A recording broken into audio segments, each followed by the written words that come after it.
It's Tuesday, the 4th day of April, 2023. Your Day Weather Podcast brought to you by Cowboy State Daily. Check them out at cowboystatedaily.com. Also being brought to you by WYDOT. Check the latest road report before heading on out by calling 511 or go to wyoroad.info. Well, as the storm started to brew yesterday, great shot there of stratocumulus clouds lining up from John there in Scottsbluff, Nebraska.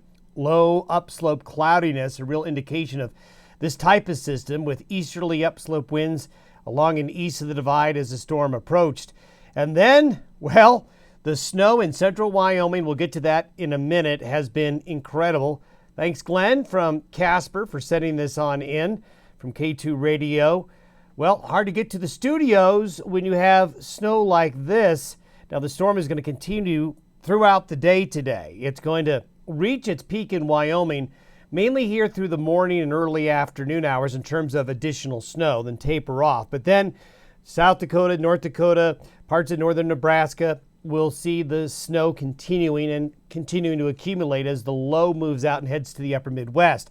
We're going to have a real problem, and we already are, with a lot of blowing and drifting of this snow, and blizzard conditions have been observed overnight and late yesterday and will be noted in some areas, especially central, far eastern areas of Wyoming, western areas of Nebraska and South Dakota, then heading into North Dakota later on as the winds pick up and blow that snow around. It is going to be unseasonably cold through today, through tomorrow, and into Thursday. Now after that, heading on into Friday and the Easter weekend, we'll show you that there's actually going to be a stretch where we're not going to have a lot to talk about for a few days. So there is a break in the weather coming after this storm. A warming trend and high pressure, but snow cover will hold temperatures back. We discussed this a little bit yesterday. We're going to talk about this a bit more.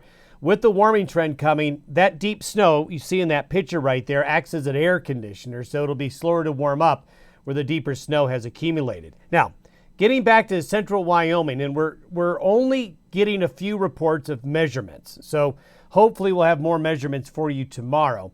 But the official observation at the Casper and Natrona County Airport, 26.7 inches of snow in the 24-hour period of April 3rd. Now, that does not include what has fallen since midnight or this morning. So there is a real high possibility that Casper is going to be well over 30 inches for this storm total. So we're talking about a record breaker. And if you go back to the snowy winter of 82-83, that's when the previous record was. And we'll get other snow totals, but we're going to see other 1, 2, 2.5 feet totals in some parts of the region with this storm before it's all said and done.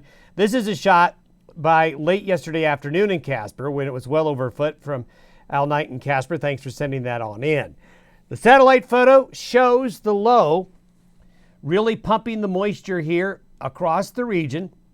The low moving across far southwestern Wyoming and northeastern Utah, and it's going to track right along the Colorado-Wyoming border, then make its hook up into the northern plains. All of this blue here, low stratus clouds, like I showed you in that one photograph, indicating moist upslope flow getting fed into that storm system. This is where we are with winter storm and blizzard warnings. The red is a blizzard warning. The pink winter storm warnings, the bluish color there, that is a winter weather advisory. But from the arrowhead of Minnesota to southwestern Utah to southwestern Colorado to the upper peninsula of Michigan, that is a big, large area of winter storm conditions. And with warm, moist air coming up out of the Gulf, very cold air coming in out of the Rockies and northern plains, you can guess what will happen later on. And this is where we are with the upper level low by noon today, and this is by tomorrow morning. It lifts pretty quickly to the north and east. So here's the battleground. So you know what that's leading up to. That's right. So this is the severe weather outlook for the Midwest as we go through the next 24 to 48 hours. It's going to be another round of bad tornado, severe thunderstorm activity in the Midwest across the South. Now, I will say the change in the weather after this system moves out, the same change in the weather that's coming here also does mean a break in the weather with the severe weather in these locations. These California storms marching across the West, then heading into the Midwest, with that pattern breaking for a temporary amount of time should give a break for those folks as well. Now, this is by Saturday morning. The low is completely gone. It's up into Canada, a zonal flow. Zonal flow means temperatures closer to average, a moderating trend. A couple of lows will go from the Pacific Northwest through southern Canada. This will produce a little bit of wind, a little bit of shower activity up there, a little bit of a breeze along the divide. But then this is by Monday. We have not seen this in a long time, where we actually have a high pressure from the northern plains through the Rockies into the desert southwest. This is going to lead to a significant moderation in temperatures.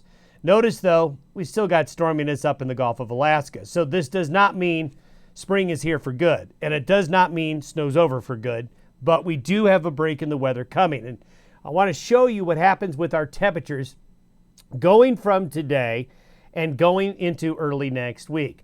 So here's the temperature anomaly where you see the purple, 20 to 30 degrees or more below average. So you can see the big contrast from the warm in the Midwest and the cold out west. So this is today, this is Wednesday, this is Thursday, and this is by Friday. Notice by Friday, we're punching out a nice tongue of warmer weather here along and east of the divide from Montana, then into Colorado and into the Plain States.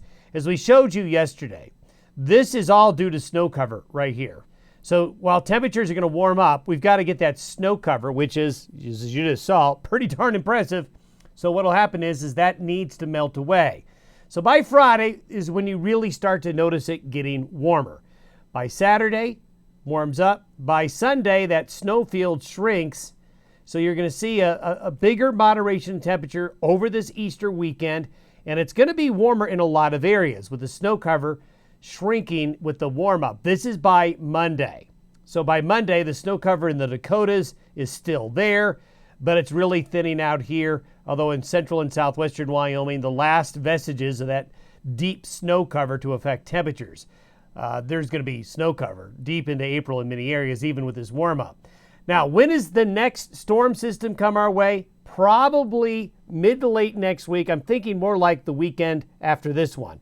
So there's going to be a fairly decent stretch of weather once this storm moves out through the weekend, through a good chunk of next week, where we'll be talking about spring-like conditions for a change.